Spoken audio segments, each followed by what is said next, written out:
ഇന്നത്തെ എൻ്റെ ഡ്രസ്സിങ് കാണുമ്പോൾ തന്നെ നിങ്ങൾക്ക് അറിയാൻ വേണ്ടിയിട്ട് പറ്റും ഇന്ന് ഞാൻ എന്ത് റെസിപ്പി ആയിട്ടാണ് വന്നിരിക്കുന്നത്. അപ്പോൾ ഇന്ന് നമ്മൾ ഒരു ഓണവിഭവമായിട്ടാണ് വന്നിരിക്കുന്നത്. അപ്പോൾ ഇത് നമ്മൾ ഉണ്ടാക്കുന്നത് കൂട്ടുകറിയാണ് ഉണ്ടാക്കുന്നത്. നിങ്ങൾ കുറേ പേര് ചോദിച്ചിരുന്ന റെസിപ്പിയാണ്. കൂട്ടുകറിയുടെ റെസിപ്പി ഞാൻ നേരത്തെ തന്നെ അപ്ലോഡ് ചെയ്തിട്ടുണ്ട്. പക്ഷേ പല സ്ഥലത്തും പല രീതിയിലാണ് കൂട്ടുകറി ഉണ്ടാക്കുക. ഓണസദ്യയിൽ എല്ലാ കറികളും അങ്ങനെ തന്നെയായിരിക്കും. ഇപ്പോൾ എറണാകുളത്ത് ഉണ്ടാക്കുന്ന പോലെ ആയിരിക്കില്ല തിരുവനന്തപുരത്ത് ഉണ്ടാക്കുന്നത്, ചെറിയ ചെറിയ വ്യത്യാസമൊക്കെ ഉണ്ടാവും. പക്ഷേ ഇന്നത്തെ നമ്മുടെ കൂട്ടുകറി ഭയങ്കര ഈസി ആയിട്ട് റെഡി ആക്കിയിട്ട് എടുക്കാനും പറ്റും, കഴിക്കാനാണെന്ന് വെച്ചിട്ടുണ്ടെങ്കിൽ നല്ല ടേസ്റ്റ് ഉണ്ട്. അപ്പോൾ ഓണസദ്യയിൽ നിങ്ങൾ ഈ കൂട്ടുകറിയും കൂടിയിട്ട് ഉൾപ്പെടുത്താൻ വേണ്ടിയിട്ട് മറക്കരുത് കേട്ടോ. പിന്നെ ഈ കഴിഞ്ഞ ദിവസങ്ങളിലൊക്കെ ഞാൻ ഓണത്തിൻ്റെ റെസിപ്പികളാണ് അപ്ലോഡ് ചെയ്തിട്ടുണ്ടായിരുന്നത്. അതിനകത്ത് നിങ്ങൾ ഏതെങ്കിലും റെസിപ്പികളൊക്കെ നിങ്ങൾ കാണാത്തവരുണ്ടെന്ന് വെച്ചിട്ടുണ്ടെങ്കിൽ കാണാൻ വേണ്ടിയിട്ട് മറക്കരുത്. ഓണസദ്യയിൽ ഉൾപ്പെടുത്താനും മറക്കരുത് കേട്ടോ. അപ്പോൾ നമ്മൾ ഈ വർഷം ഞാൻ ചെയ്തിട്ടുണ്ടായിരുന്നു ഒരുതെല്ലാ റെസിപ്പികളും ഞാൻ നേരത്തെ തന്നെ വ്യാഖ്യാനിച്ചെല്ലാം അപ്ലോഡ് ചെയ്തിട്ടുണ്ട്. പക്ഷേ ഈ വർഷം ഞാൻ ചില റെസിപ്പികളെയും ഒന്നുകൂടി ഒന്ന് പുതുക്കിയിട്ടിട്ടുണ്ട്.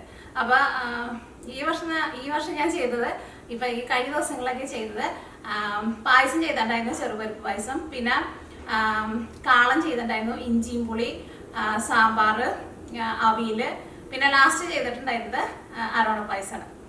അപ്പോൾ ഇന്നത്തെ നമ്മുടെ കൂട്ടുകറി. പിന്നെ നമ്മൾ ഈ പ്രാവശ്യം ഓണത്തിന് വേറൊരു പരിപാടി കൂടിയിട്ട് പ്ലാൻ ചെയ്യുന്നുണ്ട്. അതിൻ്റെ ഒരു പുതിയ വീഡിയോ ആയിട്ട് ഞാൻ നിങ്ങളുടെ അടുത്ത് അതിൻ്റെ ഫുള്ള് ഡീറ്റെയിലൊക്കെ ആയിട്ട് വരാം. അപ്പോൾ നമ്മൾ ചെയ്യാൻ വേണ്ടിയിട്ട് ഉദ്ദേശിക്കുന്നത് എന്താണെന്ന് വെച്ചിട്ടുണ്ടെങ്കിൽ ഇതിനു മുമ്പ് ഒരു 3-4 വർഷം മുമ്പ് നമ്മൾ എല്ലാവരും വീട്ടിലെ ഓണസദ്യയിലെ വീഡിയോകൾ നിങ്ങൾ എനിക്ക് അയച്ചു തന്നിട്ട് നമ്മൾ എല്ലാ വീഡിയോകളും കൂടിയിട്ട് ഒരുമിച്ചാക്കിയിട്ട് അങ്ങനെ നമ്മളൊരു വീഡിയോ യൂട്യൂബിൽ നമ്മൾ അപ്ലോഡ് ചെയ്തിട്ടുണ്ടായിരുന്നു. അപ്പോൾ ഈ വർഷം എൻ്റെ അടുത്ത് കുറച്ച് പേര് ചോദിച്ചിട്ടുണ്ടായിരുന്നു അങ്ങനെ ചെയ്യാമോ എന്ന് ചോദിച്ചിട്ടുണ്ടായിരുന്നു. അപ്പോൾ അങ്ങനെ നമുക്ക് ചെയ്യാം കേട്ടോ. അപ്പോൾ അതിൻ്റെ ഡീറ്റെയിലൊക്കെ ഞാൻ ഈ വരും വീഡിയോയിൽ ഞാൻ പറയാം. അപ്പോൾ ഈ നമുക്ക് ഒറ്റ സമയങ്ങളിൽ തന്നെ നമ്മുടെ കൂട്ടുകറി നമുക്ക് റെഡിയാക്കിയിട്ട് എടുക്കാം. അപ്പോൾ ഈ നമ്മുടെ കൂട്ടുകറിയിലേക്കുള്ള കഷ്ണങ്ങൾ ഞാനിവിടെ കട്ട് ചെയ്യാണ്ട് വെച്ചിട്ടുണ്ട്. അപ്പോൾ നിങ്ങൾക്ക് അത് കാണുമ്പോൾ അതിൻ്റെ ഒരു കറക്റ്റ് അളവ് കിട്ടാൻ വേണ്ടിയിട്ടാണ്. അപ്പോൾ ഞാനിവിടെ ഒരു ഏത്തക്കായ എടുത്തിട്ടുണ്ട്. ഏത്തക്കായ എടുക്കുമ്പോൾ ചെറുതായിട്ട് ഒരു ചനച്ച ഏത്തക്കായ എന്ന് വെച്ചിട്ടുണ്ടെങ്കിൽ കൂട്ടുകറിക്ക് കുറച്ചും കൂടി നല്ല ടേസ്റ്റ് ഉണ്ടാവും. അപ്പോൾ ഒരു ഏത്തക്കായ എടുക്കുക. പിന്നെ അതാ 2 കഷ്ണം കുമ്പളങ്ങി എടുത്തിട്ടുണ്ട്. 2 കഷ്ണം കുമ്പളങ്ങി എടുത്തിട്ടുണ്ട്. പിന്നെ ചേന ഞങ്ങൾക്ക് ഇവിടെ ഫ്രഷ് ആയിട്ടുള്ള ചേന കിട്ടില്ല കേട്ടോ. അപ്പോൾ അതുകൊണ്ട് തന്നെ ഫ്രോസൺ ചേനയാണ് എടുത്തേക്കുന്നത്. അല്ലെങ്കിൽ നിങ്ങൾ കുറച്ചുകൂടി വലിയ കഷ്ണമായിട്ട് കട്ട് ചെയ്തിട്ട് എടുക്കണം. ഇത് ഓൾറെഡി നമുക്കിങ്ങനെ കട്ട് ചെയ്തിട്ടാണ് ആ പാക്കറ്റിൽ വരുന്നത്. അപ്പോൾ ചേന ഇത്രയ്ക്ക് എടുത്തിട്ടുണ്ട്. പിന്നെ 1 കപ്പ് കടല ഞാൻ ഓൾറെഡി വേവിച്ച് വെച്ചേക്കുന്നത് കേട്ടോ. കടല വേവിച്ച് വെച്ചിട്ടുണ്ട്. അപ്പോൾ ഇത് 4ആണ് നമ്മൾ നമ്മുടെ കൂട്ടുകറിയിൽ കഷ്ണങ്ങളായിട്ട് ചേർക്കുന്നത്. പിന്നെ നമുക്ക് തേങ്ങ വേണം. തേങ്ങ നമ്മൾ വറുത്തും ചേർക്കും, കുറച്ച് തേങ്ങ നമ്മൾ അരച്ചും ചേർക്കും. അത്രയ്ക്കേ പണിയുള്ളൂ, പെട്ടെന്ന് റെഡിയാക്കാം. അപ്പോൾ ഈ കഷ്ണങ്ങളൊക്കെ ഞാനൊന്ന് കട്ട് ചെയ്ത് കൊണ്ടുവരാം. അപ്പോൾ ഏത്തക്കായ നമ്മൾ കട്ട് ചെയ്യുമ്പോൾ തൊണ്ട് കളയണ്ട കേട്ടോ. ഇവിടെ ഇതേപോലെ ഒന്ന് ചീമ്പിയിട്ട് വന്നെടുക്കുക.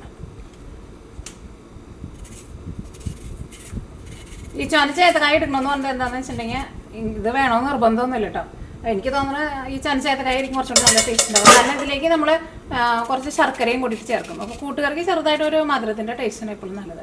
അപ്പോൾ കുറച്ച് ചനച്ച ഏത്തക്കായ എന്ന് വെച്ചിട്ടുണ്ടെങ്കിൽ കുറച്ചും കൂടി നല്ല ടേസ്റ്റ് ഉണ്ടാവും. അപ്പോൾ അതാ ഇത്രയും വലിപ്പമുള്ള കഷ്ണങ്ങളായിട്ട് കട്ട് ചെയ്യാം. ഇത് നിങ്ങൾക്ക് വേണമെന്ന് വെച്ചിട്ടുണ്ടെങ്കിൽ കുക്കറിലിട്ടിട്ട് വേവിക്കാം. പക്ഷേ കുക്കറിലിടുമ്പോൾ അത് ഭയങ്കരമായിട്ട് ഉടഞ്ഞ് ഭയങ്കര പേസ്റ്റ് പോലെ ആവാണ്ട് നിങ്ങൾ നോക്കണം.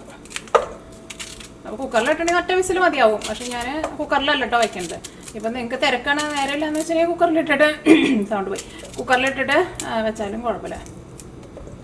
അപ്പോൾ ഏത്തക്കായ ഞാൻ നന്നായിട്ടൊന്ന് കഴുകിയെടുത്തിട്ടുണ്ട്. ഇനി നമ്മുടെ കുമ്പളങ്ങ.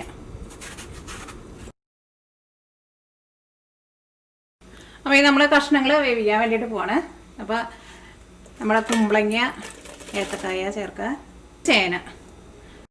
പിന്നെ ചേന ചേർക്കുമ്പോൾ ഒരു കാര്യം പ്രത്യേകം ശ്രദ്ധിക്കുക. ചില ചേനയ്ക്കൊക്കെ നല്ല വേവുണ്ടാവും, ചില ചേനയ്ക്കാണെങ്കിൽ വേവാത്ത ചേനയായിരിക്കും. അപ്പോൾ വേണമെന്ന് വെച്ചിട്ടുണ്ടെങ്കിൽ നിങ്ങൾക്ക് ഫസ്റ്റ് ഒരു ചെറിയ കഷ്ണം ചേന എടുത്തിട്ട് ഫസ്റ്റ് ഒന്ന് വേവിച്ച് നോക്കിയിട്ടുണ്ടെന്ന് വെച്ചിട്ടുണ്ടെങ്കിൽ അത് അറിയാൻ വേണ്ടിയിട്ട് പറ്റും. ചില ചേന നമ്മൾ എത്ര വേവിച്ചാലും കല്ല് പോലെ കിടക്കും. അപ്പോൾ അങ്ങനെ ഭയങ്കര വേവ് കൂടുതലുള്ള ചേനയെന്ന് വെച്ചിട്ടുണ്ടെങ്കിൽ ഈ കഷ്ണങ്ങളെല്ലാം ചേർക്കുന്നതിനേക്കാളും മുമ്പ് ചേന ഫസ്റ്റ് ചേർത്തിട്ട് ചേന ഒന്ന് വേവിക്കുക. അത് കഴിഞ്ഞിട്ട് ബാക്കിയുള്ള കഷ്ണം ചേർത്താൽ മതി. അല്ലെങ്കിൽ ഫസ്റ്റ് ഒരു കഷ്ണം ചേന എടുത്തിട്ട് ചേനയുടെ വേവ് നോക്കുക, എന്നിട്ട് എല്ലാം കൂടിയിട്ട് ഒരുമിച്ച് ചേർക്കാം. മുളക് പൊടി ഞാനിതിലേക്ക് ഒരു 1.5 ടേബിൾ സ്പൂൺ ചേർക്കുന്നുണ്ട്. എൻ്റെ ഈ മുളക് പൊടിക്ക് എരിവ് വളരെ കുറവാട്ടാണ്. നല്ല എരിവുള്ള മുളക് പൊടി എന്ന് വെച്ചിട്ടുണ്ടെങ്കിൽ 1 ടേബിൾ സ്പൂൺ ചേർത്താൽ മതി. ഒരു 1/2 ടേബിൾ സ്പൂൺ മഞ്ഞൾപ്പൊടി. ഇതിലേക്ക് നമുക്ക് മെയിനായിട്ട് വേണ്ടത് കുരുമുളക് പൊടിയാണ് വേണ്ടത്. നമ്മുടെ ഈ കൂട്ടുകറിക്ക് കുരുമുളക് പൊടിയുടെ ടേസ്റ്റ് ഒരു പൊടിക്കൊന്ന് കൂടി നിൽക്കണം. അപ്പോഴായിരിക്കും നമ്മുടെ കൂട്ടുകറി കഴിക്കാൻ വേണ്ടിയിട്ട് നല്ല ടേസ്റ്റ് ഉണ്ട്. അപ്പോൾ കുരുമുളക് പൊടി നോക്കിക്കേ, ഞാൻ ഇവിടെ അങ്ങനെ ടേബിൾ സ്പൂണിൽ ഇതേപോലെ ഇങ്ങനെ നിറച്ചെടുത്തിട്ടുണ്ട്. ഒരു 1/4 ടേബിൾ സ്പൂൺ കൂടിയും ചേർക്കാം. ഒരു 1.25 ടേബിൾ സ്പൂൺ കുരുമുളക് പൊടി ചേർത്തിട്ടുണ്ട്. ഇനി ഞാനിതിലേക്ക് ഉപ്പ് ഞാനിപ്പോൾ ചേർക്കണില്ല കേട്ടോ, കാരണം ഉപ്പ് ചേർത്തിട്ടുണ്ടെങ്കിൽ ചിലപ്പോൾ നമ്മൾ ചേന ശരിക്കും വെന്ത് കിട്ടില്ല. ഇനി ഇതിലേക്ക് കറിവേപ്പിലയും കൂടിയിട്ട് ചേർക്കാം. ഇനി ഇതിലേക്ക് നമുക്ക് കഷ്ണങ്ങൾ വേവിക്കാൻ വേണ്ടിയിട്ട് വെള്ളം ചേർക്കാം. ഏകദേശം ഈ കഷ്ണങ്ങൾ നികത്തി വെള്ളം ഒഴിക്കാം. ഇത്രയ്ക്ക് വെള്ളം മതിയാവും. അപ്പോൾ ചേനയുടെ കാര്യം നിങ്ങൾ പ്രത്യേകം ശ്രദ്ധിച്ചോ, ചേന എപ്പോഴും ഒരു കഷ്ണം വേവിച്ച് നോക്കുന്നതാണ് നല്ലത്. ഇനി ഇതിലേക്ക് കടലയും കൂടിയിട്ട് ചേർക്കുന്നുണ്ട്. കടലയും നമുക്ക് ഇതിൻ്റെ ഒപ്പം തന്നെ ചേർക്കാം. കടല അങ്ങനെ വെന്ത് അങ്ങനെ ഒരുപാട് ഉടഞ്ഞു പോകുന്ന സാധനമൊന്നുമല്ലല്ലോ. കടല സാധാരണ ചിലർ ഈ കഷ്ണങ്ങൾ കൊണ്ട് വെന്ത് കഴിഞ്ഞിട്ട് ചേർക്കാറുണ്ട്. പക്ഷേ ഒരുമിച്ച് ചേർത്തിട്ടുണ്ടെന്ന് വെച്ചിട്ടുണ്ടെങ്കിൽ ഈ കഷ്ണങ്ങളുടെ ഈ ടേസ്റ്റൊക്കെ നമ്മുടെ ഈ കടലയിലേക്കും കിട്ടും. അപ്പോൾ ഞാൻ ഒരുമിച്ചാണ് സാധാരണ ഇടാറുള്ളൂ. ഇനി മൂടി വെച്ചിട്ട് ഈ കഷ്ണങ്ങൾ നമുക്ക് ഫസ്റ്റ് വേവിക്കാം. ഈ കഷ്ണങ്ങൾ വേവുമ്പോഴേക്കും നമുക്ക് ഇതിലേക്കുള്ള തേങ്ങ വറുത്തെടുക്കാം. തേങ്ങ വറുത്തും ചേർക്കണം, കുറച്ച് തേങ്ങ നമ്മൾ അരച്ചും ചേർക്കും.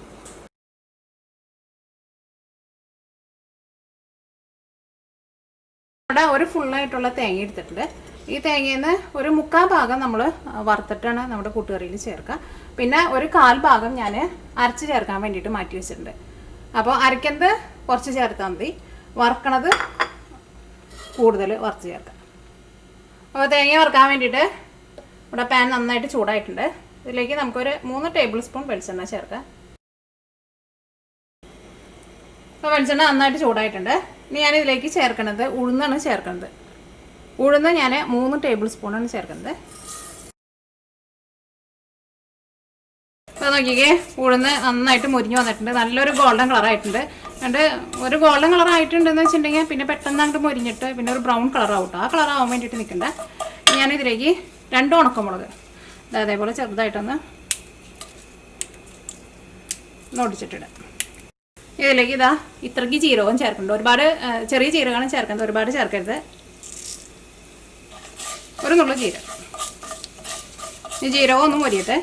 ജീരകം പെട്ടെന്ന് മൊരിയും. അപ്പോൾ ഉണക്കമുളകും ജീരകവും നന്നായിട്ട് മുരിഞ്ഞിട്ടുണ്ട്. ഇനി ഇതിലേക്ക് തേങ്ങ ചേർക്കാണ്.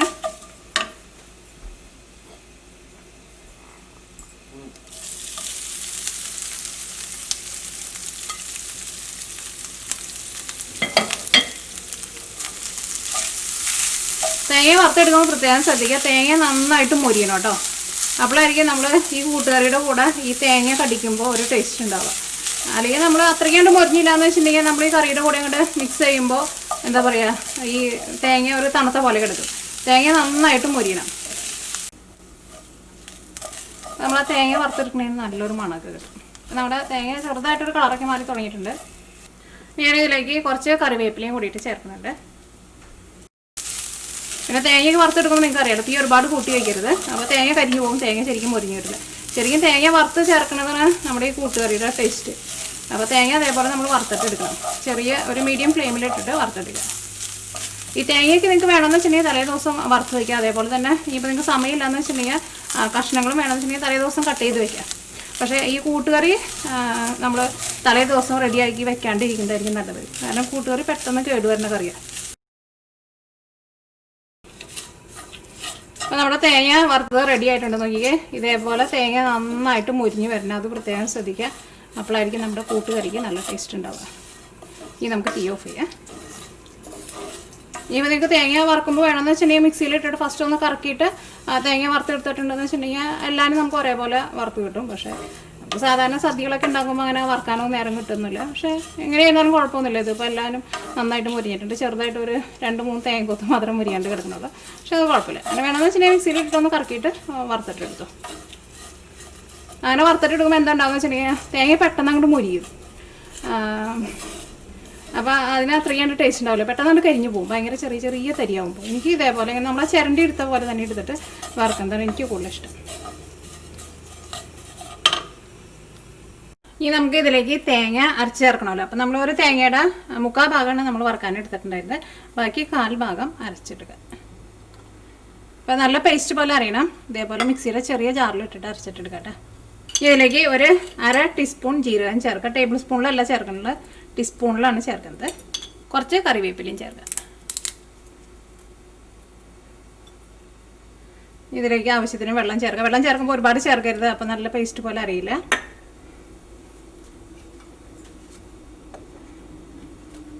തേങ്ങ നമ്മൾ നല്ല പേസ്റ്റ് പോലെ അരച്ചെടുത്തിട്ടുണ്ട്. അപ്പോൾ നമ്മുടെ കൂട്ടുകറിയിലെ കഷ്ണങ്ങളൊക്കെ വെന്തിട്ടുണ്ട്. ഇതേപോലെ ഇനി ഇരുന്നാൽ കേട്ടോ, വെന്ത് ഭയങ്കരമായിട്ടാണ് ഓടിയുണ്ട്. ഇനി നമ്മൾ തേങ്ങയൊക്കെ ചേർത്തിട്ട് നമ്മൾ ഒന്നുകൂടി ഒന്ന് മിക്സ് ചെയ്യുമ്പോൾ ഒന്നുകൂടിയും ചെറുതായിട്ടൊന്ന് ഉടഞ്ഞോളും. പിന്നെ ചെറുതായിട്ടൊരു കഷ്ണം പോലെ കിടക്കണം, ചെറുതായിട്ട് നമുക്കിങ്ങനെ കടിക്കാൻ വേണ്ടിയിട്ട് കിട്ടണം.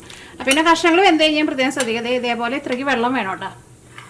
കാരണം കറി നന്നായിട്ടൊന്ന് തിളച്ച് കഴിഞ്ഞ് കഴിയുമ്പോൾ പിന്നെ ഒരു മീഡിയം ഫ്ലെയിമിൽ വയ്ക്കുക, എന്നിട്ട് വേവിച്ചിട്ടെടുക്കുക. കാരണം കുറച്ച് വെള്ളം വേണമെന്ന് പറഞ്ഞത് എന്തുകൊണ്ടെന്ന് വെച്ചിട്ടുണ്ടെങ്കിൽ ഇതിലേക്ക് നമ്മൾ തേങ്ങ അരച്ചതും കൂടി ചേർക്കുമല്ലോ. എന്നിട്ട് അരച്ച തേങ്ങയും ഇതിൻ്റെ കൂടെ കിടന്നിട്ടൊന്ന് വേവണം. എങ്ങാനും നിങ്ങൾ കഷ്ണം വേവിച്ച് കഴിഞ്ഞിട്ട് വെള്ളം ഒട്ടും ഇല്ലയെന്ന് വെച്ചിട്ടുണ്ടെങ്കിൽ അതനുസരിച്ചിട്ട് നിങ്ങൾ തേങ്ങ അരച്ചത് ചേർത്ത് കഴിഞ്ഞ് കഴിയുമ്പോൾ കുറച്ച് വെള്ളം കൂടിയും ചേർത്തിട്ട് ഈ കഷ്ണങ്ങളുടെ കൂടെ ഇട്ടിട്ട് അരച്ചെടുത്തേക്കണ തേങ്ങയും കൂട്ടിയിട്ട് വേവിച്ചിട്ടെടുക്കുക. അപ്പോൾ നമ്മൾ അരച്ചെടുത്തേക്കണ തേങ്ങ ചേർക്കാൻ വേണ്ടിയിട്ട് പോവാണ്. ഇതിലേക്ക് നമുക്ക് ആവശ്യത്തിന് ഉപ്പ് ചേർക്കുക. നമ്മൾ ഫസ്റ്റ് കഷ്ണങ്ങൾ ചേർത്തപ്പോൾ ഉപ്പ് ചേർത്തണ്ടായിരുന്നില്ലല്ലോ. ഉപ്പായിരുന്നാലും ഫസ്റ്റ് കുറച്ച് ചേർക്കാനുണ്ട്. എല്ലാം കൂടിയിട്ട് മിക്സ് ചെയ്ത് കഴിഞ്ഞിട്ട് പിന്നെ വേണമെന്ന് വെച്ചിട്ടുണ്ടെങ്കിൽ ചേർത്താൽ മതി. കാരണം ഉപ്പ് അങ്ങനെ കൂടിയിട്ടുണ്ടെങ്കിൽ പിന്നെ നമുക്കൊന്നും ചെയ്യാൻ വേണ്ടിയിട്ട് പറ്റില്ലല്ലോ. ഞാനിതിലേക്ക് ഇത്രയ്ക്ക് ശർക്കരയും കൂടിയിട്ട് ചേർക്കുന്നുണ്ട്. കൂട്ടുകറിയിൽ ചെറുതായിട്ടൊരു മധുരം വേണം. അപ്പോൾ കഷ്ണങ്ങളൊക്കെ വെന്ത് കഴിഞ്ഞിട്ട് ഇതേപോലെ നമ്മൾ തേങ്ങ അരച്ചത് ചേർത്ത് കഴിഞ്ഞിട്ട് ശർക്കര ചേർത്താൽ മതി. ഇനിയിപ്പോൾ നിങ്ങൾക്ക് ഒട്ടും മധുരം ഇഷ്ടമില്ല എന്ന് വെച്ചിട്ടുണ്ടെങ്കിൽ ചേർത്തിലും കുഴപ്പമില്ല. പക്ഷേ കൂട്ടുകറിയിൽ കുറച്ച് ശർക്കര ചേർക്കണം, അപ്പോഴായിരിക്കും നല്ല ടേസ്റ്റ് ഉണ്ടാവുക. ഈ മൂടി വെച്ചിട്ട് നമുക്ക് കറി നന്നായിട്ടൊന്ന് തിളപ്പിക്കാം. അപ്പോൾ ഞാൻ തേങ്ങ ചേർത്ത് കഴിഞ്ഞിട്ട് ഒരു 7-8 മിനിറ്റ് തീ നന്നായിട്ട് കൂട്ടി വെച്ചിട്ട് കറി നന്നായിട്ട് തിളപ്പിച്ചിട്ടുണ്ടായിരുന്നു. അപ്പോൾ നമ്മുടെ തേങ്ങയുടെ പച്ച ടേസ്റ്റൊക്കെ മാറിയിട്ടുണ്ട്. അപ്പോൾ കറി ലാസ്റ്റ് ആകുമ്പോൾ നോക്കിക്കുക, ഇതേപോലെ ഇരിക്കണം, ചെറുതായിട്ട് ഇങ്ങനെ കുറിയ പോലെ ഇരിക്കണം. കുറച്ച് വെള്ളം മതി. എങ്ങാനും ഈ സ്റ്റേജ് എത്തുമ്പോൾ നിങ്ങളുടെ കറിയിൽ ലാസ്റ്റ് എത്തുമ്പോൾ വെള്ളം കൂടുതൽ പോലെ ഉണ്ടെന്ന് വെച്ചിട്ടുണ്ടെങ്കിൽ നിങ്ങൾ തുറന്ന് വെച്ചിട്ട് വറ്റിക്കണം കേട്ടോ. കാരണം ഇനി ഇതിലേക്ക് നമ്മൾ തേങ്ങ വറുത്തതും കൂടി ചേർത്തിട്ട് മിക്സ് ചെയ്യുമ്പോൾ നമ്മൾ ആ കൂട്ടുകറിയുടെ ഒരു കൺസിസ്റ്റൻസി ഉണ്ടല്ലോ, ഒട്ടും ഇങ്ങനെ വെള്ളം പോലെ അല്ലാണ്ട് ഇരിക്കുന്നത് അതേപോലെ ഇരിക്കണം. അപ്പോൾ വെള്ളം എങ്ങാനും കൂടുതലുണ്ടെന്ന് വെച്ചിട്ടുണ്ടെങ്കിൽ, ഇപ്പോൾ നമ്മളിങ്ങനെ നോക്കുമ്പോൾ വെള്ളം കൂടുതൽ പോലെ ഉണ്ടെന്ന് വെച്ചിട്ടുണ്ടെങ്കിൽ തുറന്ന് വെച്ചിട്ട് വറ്റിക്കുക. ഇനി നമുക്ക് തീ ഓഫ് ചെയ്യാം. ഇനിയാണ് നമ്മളിതിലേക്ക് വറുത്ത് വെച്ചേക്കണം തേങ്ങ ചേർക്കാൻ വേണ്ടിയിട്ട് പോകുന്നത്. ഇനി നമ്മുടെ കൂട്ടുകറി നമുക്ക് നന്നായിട്ട് മിക്സ് ചെയ്യാം. നമ്മുടെ ഈ തേങ്ങ വറുത്തത് നമ്മുടെ ഈ കറിയിൽ നന്നായിട്ട് മിക്സ് ആവട്ടെ. അപ്പോൾ നിങ്ങൾ നോക്കിക്കോ, അത് നമ്മൾ തേങ്ങ വറുത്തതും കൂടിയിട്ട് ചേർത്ത് കറി നന്നായിട്ട് മിക്സ് ചെയ്യുമ്പോൾ നമ്മൾ ശരിക്കും ആ കൂട്ടുകറിയുടെ ഒരു പരുവത്തിൽ നമുക്ക് കിട്ടും.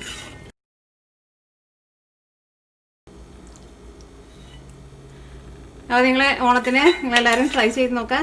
ഈ കറി ഇരുന്നിട്ട് ഒന്നും കൂടി ചെറുതായിട്ടൊന്ന് തിക്കായിട്ട് വരും കേട്ടോ.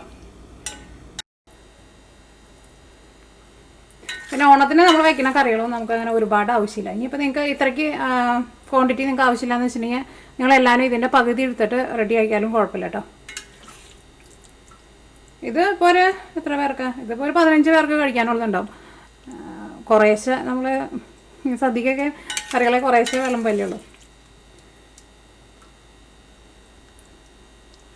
പിന്നെ നിങ്ങളടുത്ത് വേറൊരു കാര്യം പറയാനുണ്ട്. നിങ്ങൾ അവിയൽ ഉണ്ടാക്കുമ്പോഴുണ്ടല്ലോ, അവിയലിൻ്റെ റെസിപ്പി ഞാൻ നേരത്തെ തന്നെ കഴിഞ്ഞ ആഴ്ച അപ്ലോഡ് ചെയ്തിട്ടുണ്ട്.